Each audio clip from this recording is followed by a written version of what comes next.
Thanks. Thanks everyone to our press conference for our Europa League game against Real Sociedad tomorrow night.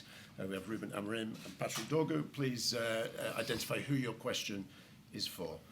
Let's start with Simon. Hi, Ruben. Hi, Ruben. In terms of the squad tomorrow, we noticed Yoro wasn't out there, so I'm guessing he's out. How's things looking? Mason Mount too soon? Mason Mount is too soon.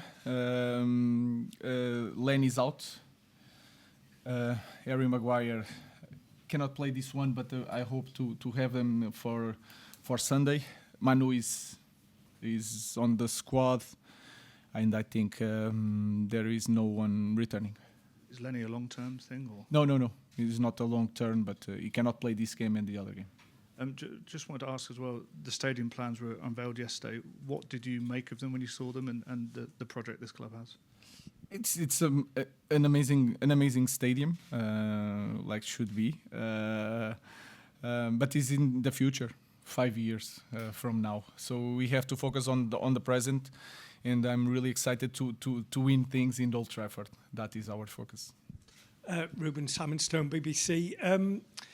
Sir Jim Ratcliffe gave some interviews this week, and he praised you personally, but then made some rather disparaging comments about some of your players being either not good enough or being overpaid.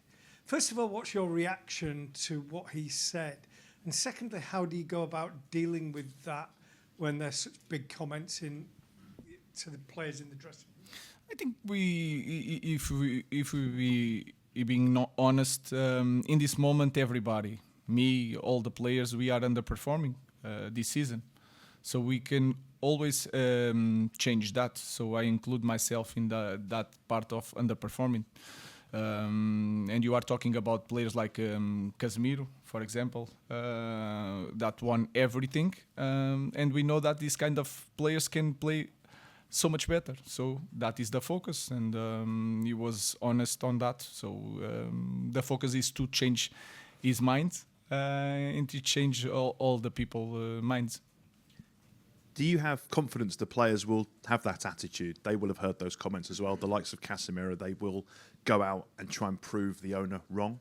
Yeah, I think it's the right way to do it. If you are a top player and you play in this club, even me, a lot of people say that I'm not good enough for the club, and my feeling is that you can change that with results. So I think they in training I feel that they want this really bad, and especially for tomorrow.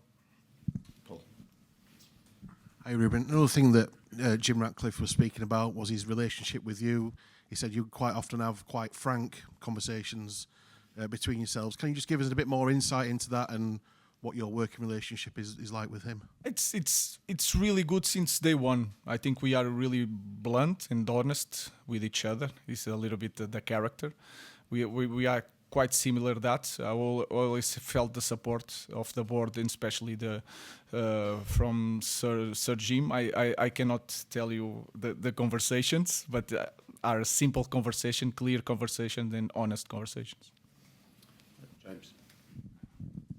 Ruben, you just on your own future, you're very honest and very candid, and you have been in recent weeks, and you say everything will always be governed by results. But the owner and the chief executive were incredibly supportive of you this week. Does that give you a lot of confidence that they view you as a vital sort of part of this long-term project? I already knew that. All these conversations I already had in the past with them. After matches, they went to the dressing room, talked to me to explain this. But to say it publicly is really good for the coach. But I continue to say the same thing. We need results and we need to improve the team. But since day one, I felt the support from everybody here. I will take one for Patrick.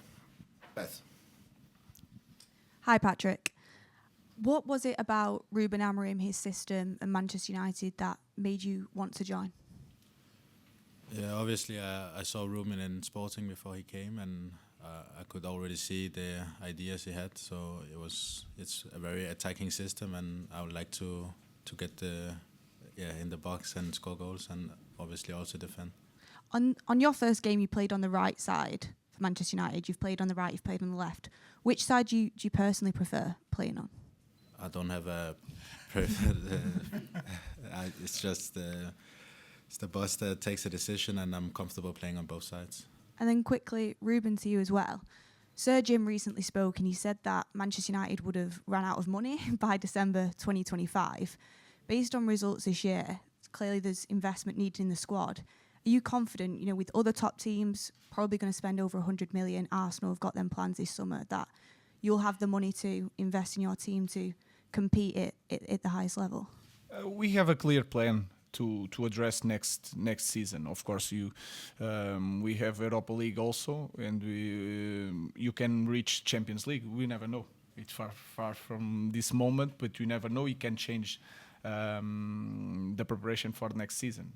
So we have a plan. We know what to do. We know that we are in the difficult moment, but the most important thing again is to have a plan and to know what to do and what kind of players you need to bring. Does it still involve potentially selling key players to get that money in? We'll see. In this moment, we just focus, especially in this competition, that can change everything. So let's focus on the game tomorrow. Chris. Patrick, please. Patrick, how have you found settling into English football, and how frustrating was it to get that red card against Ipswich and the 3-match ban that followed? It was obviously not nice to get the red card, but it's part of football, and I just need to learn from this and improve my game. And I've settled well into Manchester. The trainings are good, and I'm getting going well with the team. Laurie. Another one for Patrick, if I may. Wing-back role seems very important in Ruben's system. What kind of thing has he been saying to you once you've been in the team that he wants from you? Yeah, he's talking about obviously the connection with the other players, the midfielders, the 10s. Is more of the connection and a lot of deep runs and movement. Dave. Hi, Ruben. You mentioned everything can change if you were to go all the way in the Europa League this season. I know that's not the immediate sort of thought, but how important is this competition in terms of keeping your season alive, given the position you're in the Premier League? Yeah, in that context is also important. Give us more energy to continue the season. We know that it's not going to change a lot the idea for the next season, but give us more energy to finish the season in a different way. So tomorrow again is going to be a really important game for us. Samuel. Hi, Ruben. Just going back on the comments that Sir Jim Ratcliffe made about some of the players, did any of those players come to you and complain about it at all? No, nothing. I didn't felt nothing. I really enjoyed the training today, so we are ready to face the game. Thank you. Okay. Any more? Okay, we'll leave it there. Thank you. Thank you, guys.